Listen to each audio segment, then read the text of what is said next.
Hello and welcome back to South Africa Confessions. The story you're about to hear is from an anonymous lady from South Africa. Here is her story. Please help me, I need your advice. My name is Kaya. I'm 23 years old from Cape Town, South Africa. What I'm about to tell you is the truth. It still gives me nightmares. My life was not easy. I was struggling to pay for my studies at university. My mother works as a cleaner and my father left us when I was young. Every month was a fight to survive. I was selling airtime and sweets on campus just to buy food. My friends had nice clothes and phones, but I had nothing. One day in March 2024, I was on Facebook when I got a message from a man called Chief Emeka. His profile picture showed him wearing expensive suits and gold chains. He had pictures of big cars, Mercedes-Benz, BMW, Range Rover. His house looked like a palace with swimming pools and beautiful gardens. Hello, beautiful African queen. His first message said, "You caught my eye. You are so pretty." I was not used to such compliments. In my heart, I felt special for the first time in years. He kept messaging me every day, calling me his diamond and precious stone. Chief Emeka told me he was 45 years old and owned many businesses in Lagos, Nigeria. He said he made money from oil, real estate and importing goods. Every day he would send me screenshots of his bank account showing millions of naira. He promised to change my life completely. "My dear Kaya, I want to take care of you," he would say. "You will never struggle again. I will pay for your school fees, buy you a car, beautiful clothes and jewelry. You deserve to live like a queen." He sent me photos of gold necklaces, diamond rings, and designer handbags.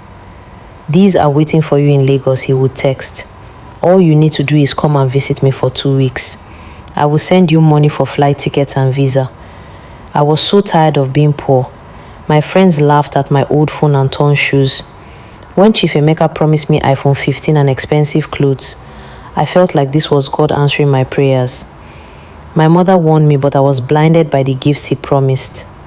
In June 2024, Chief Emeka sent me huge amounts of money for flight tickets and visa. I had never seen so much money in my life. I told my mother I was visiting a friend in Nigeria for holiday. She was not happy, but I was already 23 years old, so she could not stop me. When I arrived at Lagos Airport, Chief Emeka was not there. Instead, a skinny man called Bello came to fetch me. "Chief is busy with important business meeting," he said. "He sent me to bring you to his house." The drive took 2 hours to a village far from Lagos City. My heart started beating fast when I saw we were going to the bush. Not the beautiful city he showed me in photos. The house was not the palace from Facebook. It was a dirty compound with many small rooms and high walls with broken bottles on top. When I met Chief Emeka in person, he looked different. Older with scary eyes and tribal marks on his face. "Welcome to Nigeria, my special diamond," he said with a smile that made me feel cold inside. The first 3 days, Chief Emeka treated me well. He bought me nice clothes and took me to expensive restaurants in Lagos. But I noticed strange things. There were always other young girls in the compound, some from Ghana, some from Cameroon, all looking sad and scared. They would not talk to me when I tried to be friendly.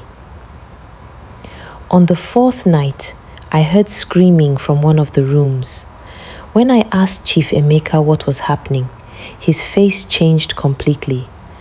"Mind your business, girl," he said in a harsh voice I had never heard before. "You came here for money, so stay quiet." That night, I could not sleep. I heard voices chanting and drums beating. Through my window, I saw Chief Emeka and other men wearing white clothes around a fire. There was a girl in the middle, but I could not see her face clearly. I was so scared, my whole body was shaking. The next morning, one of the Ghanaian girls whispered to me when no one was watching, "Sister, you must run." The girl from yesterday, she is gone. They use girls like us for ritual to make money. Tonight is your turn. My blood turned to ice. Everything became clear. The expensive cars, the money, the promises. It was all blood money. That evening, I pretended to be sick with stomach pain. When everyone was busy preparing for their ritual, I climbed over the wall behind the compound.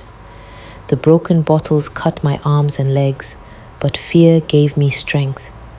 I ran through the bush for hours until I found a road. A truck driver helped me get to Lagos Airport. I used my emergency money to buy a flight ticket back home. I did not even take the clothes Chief Emeka bought me. I just wanted to escape with my life. Now I'm back in Cape Town, but I'm not the same person. Every night I have bad dreams about Chief Emeka and those chanting voices. Sometimes I see his face in crowds and my heart starts racing. I jump when my phone rings, thinking it might be him. I reported everything to the police, but they said it's difficult to investigate crimes in other countries. I feel so stupid for believing his lies. My friends think I'm making up stories for attention, but you who are reading this, please believe me. My question to you is, how do I stop these nightmares? How do I trust people again? Should I go for counseling or traditional healing? Please help me with your advice. I don't want other girls to fall into the same trap I almost died in.